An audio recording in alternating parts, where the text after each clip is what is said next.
संकीर्तन का महत्व अधिक है, कीर्तन करने का फल ज्यादा है। इसी प्रकार से दान में कम कलयुग,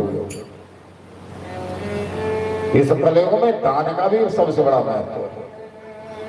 सतयुग त्रेता द्वापर में इतना महत्व नहीं है, ध्यान देना, जितना महत्व दान का इस कलयुग में है।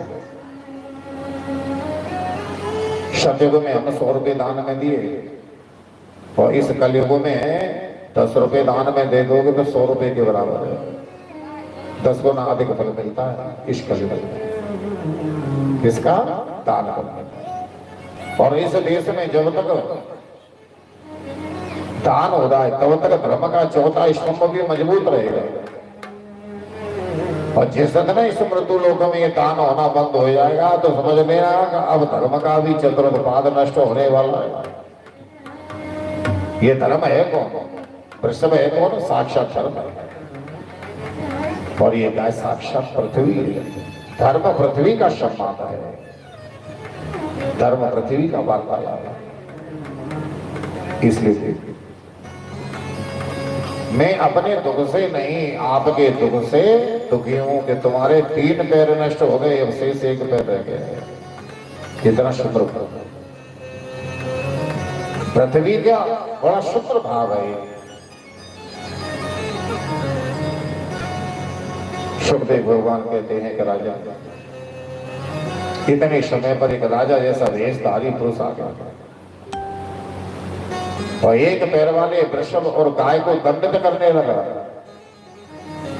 जिसके भय के कारण से ये पृथ्वी रूपी गाय थर-थर कांप रही है। महाराज परीक्षित ने जब देखा, रे मेरे राज्य में इस प्रकार का अधम, बेचारे 1 पैर वाले बैल को और इस गाय को ये राजा जैसा वेशधारी पुरुष दंडित कर रहा है, अब मैं इसे जीवित नहीं छोड़ूंगा। इसका इतना बड़ा साहस है, मेरे राज्य की सीमा में आकर के वही दंडित कर रहा है।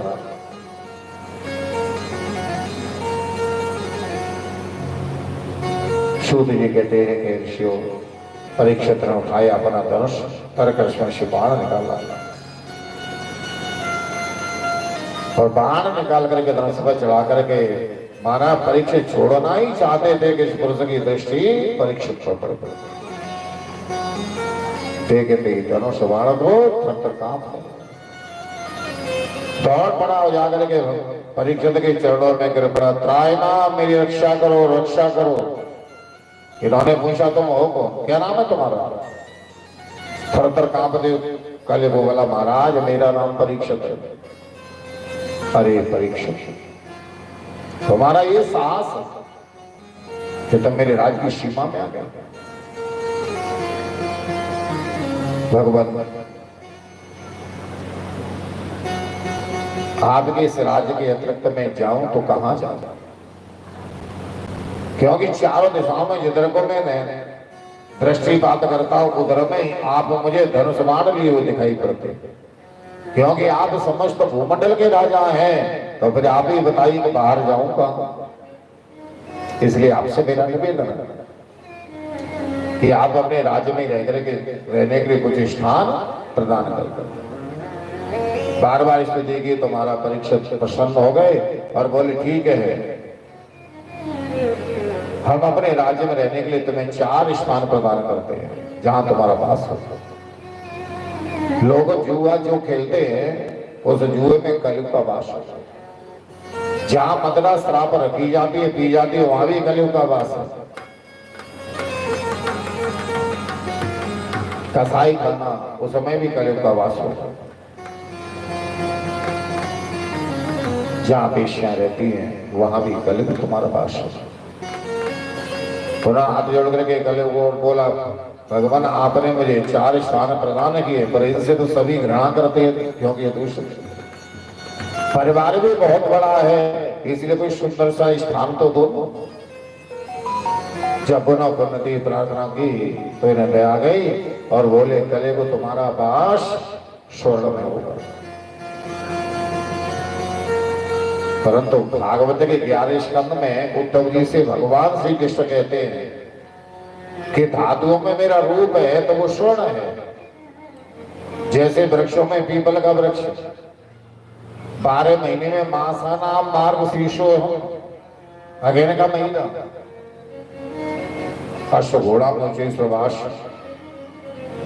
एरावताती ये शब्द सूत जी कहते हैं कि ऋषियों कल काल में ये शब्द अभिमान के प्रतीक होते हैं।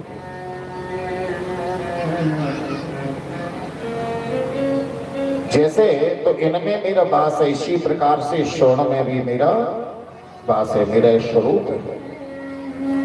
और प्रथम स्कंद में कह रहे हैं कलयुग तेरा वास होगा स्वर्ण में।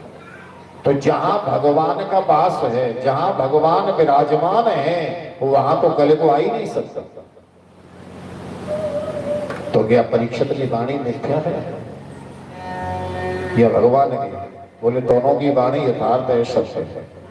परीक्षित ने जो कहा है वो अभी सत्य है, और भगवान जो कह रहे हैं गीता में और भागवत के 11वें स्कंद में वो अभी सत्य है। परंतु भेद इतना है, जो धर्म से,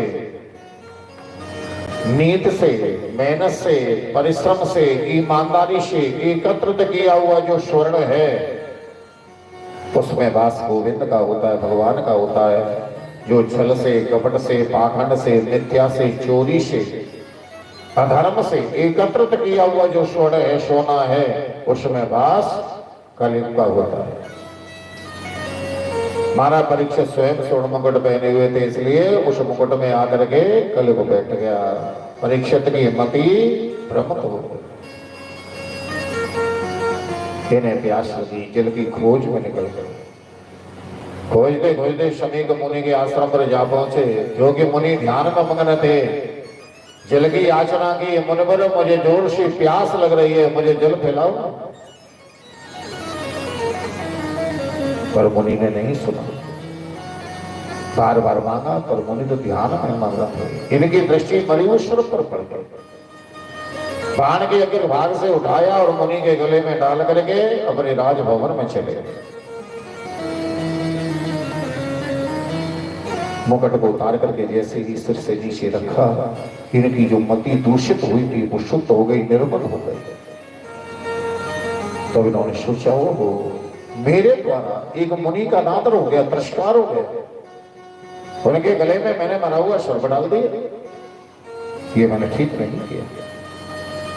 अब तो हाथ जोड़ के भगवान की प्रार्थना करने लगे, प्रभु आज मेरे द्वारा जो महात्मा का अनादर हुआ है, तिरस्कार हुआ है, इसका दंड मुझे अवश्य दें।